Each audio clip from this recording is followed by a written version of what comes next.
ऐसे कई तरीकों को अपनाकर हम बनाते हैं पावर एक खुशहाल दुनिया के लिए। Jaiprakash power ventures limited, the power to do good. STD introduce किया तो लास्ट 1-2 साल में काफी कैश वॉल्यूम्स के मार्केट कम हो गए हैं, तो एसटीडी एक थोड़ा ब्रेक तो है, और ये ब्रेक अगर निकल जाएगा तो आई थिंक मार्केट की लिक्विडिटी, मार्केट में इन्वेस्टमेंट इंक्रीज होंगे।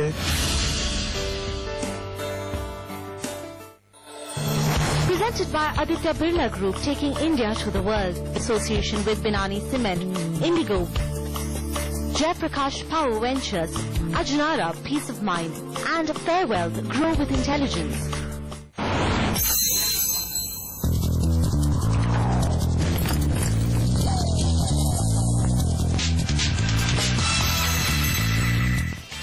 बजट से पहले इंडस्ट्री के हर तबके की वित्त मंत्री से कुछ डिमांड है। सीएमडीसी आवाज लगातार इंडस्ट्री के लीडर से चर्चा कर रहा है और ये जानने की कोशिश कर रहा है कि वो क्या चाहते हैं वित्त मंत्री प्रणब मुखर्जी से।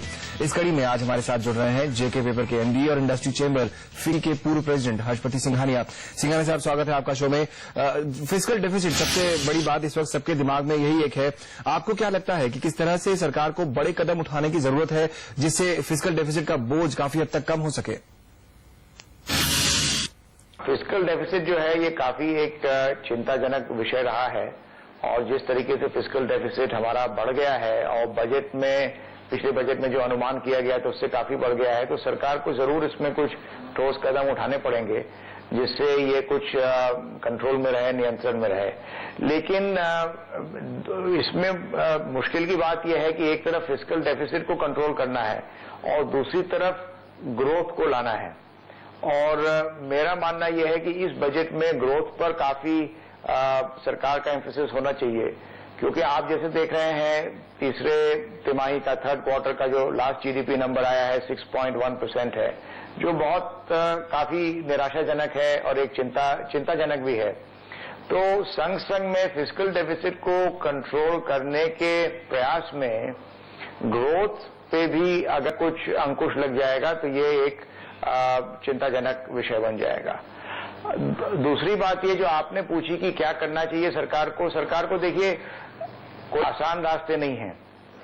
टैक्स बढ़ाकर कोई विशेष इस समय रेवेन्यूज आए वो भी बहुत आसान नहीं है। एक तरीका तो यह है कि सरकार ने जो भी डिसइन्वेस्टमेंट का सोचा था पिछले बजट में भी और पहले भी, वो काफी कम उसके अपने अनुमान के कंपैरिजन में रह रहा है अपने टारगेट्स पे। तो एक तरफ सरकार को कुछ बोल्ड मेजर लेने पड़ेंगे, जैसे कि डिसइन्वेस्टमेंट है। डिसइन्वेस्टमेंट को डेफिनेटली एक एजेंडा पर वापस लाना पड़ेगा। अभी उन्होंने ओएनजीसी का किया है, जैसे और भी पीएसयूज के डिसइन्वेस्टमेंट लाने पड़ेंगे। बिल्कुल बिल्कुल। यहाँ सिंघानिया साहब, एक बात जो मैं जानना चाहता हूँ वो ये कि आपको नहीं लगता कि सब्सिडी जो सरकार दे रही है वो एक बड़ी मुश्किल पैदा कर रही है? सरकार को बहुत स्पेसिफिक टारगेट करके सिर्फ जरूरतमंद लोगों तक यह सब्सिडी पहुंचानी चाहिए। ब्लैंकेट सब्सिडी देने में सरकार का भी नुकसान है और आम लोगों का भी।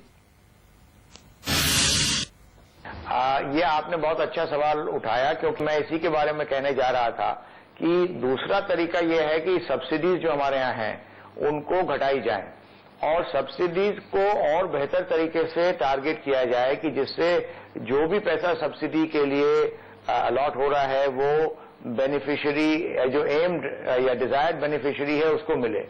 इसके संग संग हमारे यहाँ बहुत सारी योजनाएं हो गई हैं, बहुत सारी स्कीम्स हो गई हैं। हो सकता है सरकार को उसमें कुछ सरलता लानी चाहिए और उसको कुछ संग में उन्हें जोड़ देना चाहिए जिससे डुप्लीकेशन घट जाए। मेरी एक और सोच है, वो ये है कि जो सरकार पैसा सब्सिडी का खर्च करती है स्टेट की तरफ, वो पैसा जुड़ना चाहिए प्रोग्रेस या किसी कोई तरीके से कोई मेजरेबल आउटकम से। अगर ये होगा तो फिर वो पैसा ठीक जगह खर्चा होगा और फजूल में वेस्ट नहीं होगा। जी, एक आखिरी सवाल सिंघानिया साहब, यहाँ पर सरकार के लिए इस समय रेवेन्यू जनरेट करना, रेवेन्यू को बढ़ाना भी एक काफी मुश्किल काम लग रहा है। क्या आपको लगता है कि सरकार को टैक्स नेट को बढ़ा देना चाहिए? लगातार कई एक्सपर्ट से इस तरह की डिमांड भी हमने सुनी है। इसमें देखिए, टैक्स नेट वाइडन करने का सर्विस टैक्स एक माध्यम है। जैसे हम लोगों ने चर्चा की कि सर्विस टैक्स अगर और चीजों पे लागू होगा तो टैक्स नेट वाइडन हो सकता है। जहां तक पर्सनल इनकम टैक्स है, पर्सनल इनकम टैक्स की रेट्स पर आज आप देखेंगे जो हमारा लोएस्ट टैक्स रेट और हाईएस्ट टैक्स रेट एक बहुत नैरो मार्जिन में है। तो करीब 1.5 लाख या 1.8 लाख से हमारा टैक्स रेट शुरू होता है और करीब 4-4.5 लाख में जाके मैक्सिमम टैक्स रेट पे हम पहुंच जाते हैं। तो ये अगर हम वाइडन करें, इससे ये होगा कि जो लोग हैं, कंज्यूमर्स हैं, उनके हाथ में कुछ पैसा रहेगा और वो पैसा सेव भी कर सकते हैं और फिर उसको खर्च भी कर सकते हैं, जिससे एक तरीके से डिमांड स्टिमुलस वापस आएगा और इकोनॉमी में ग्रोथ वापस आ सकती है।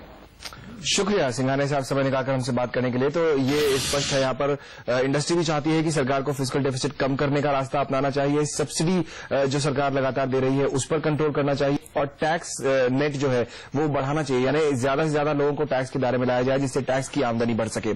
चलिए लेंगे एक और छोटा सा ब्रेक यहाँ पर, लेकिन आगे आपको ले चलेंगे तरक्की के सफर पर। ड्राइविंग फॉर ग्रोथ में हमारा ट्रक आज पहुंच रहा है राजस्थान के आबू रोड। क्या है वहां के लोगों की डिमांड वित्त मंत्री से, देखेंगे इस छोटे से ब्रेक के बाद।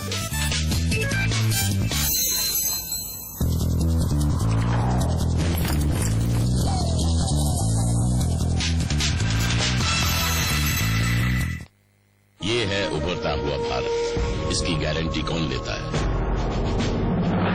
आसमान को छूती इमारतों में चैन की नींद की गारंटी। JK Lakshmi cement.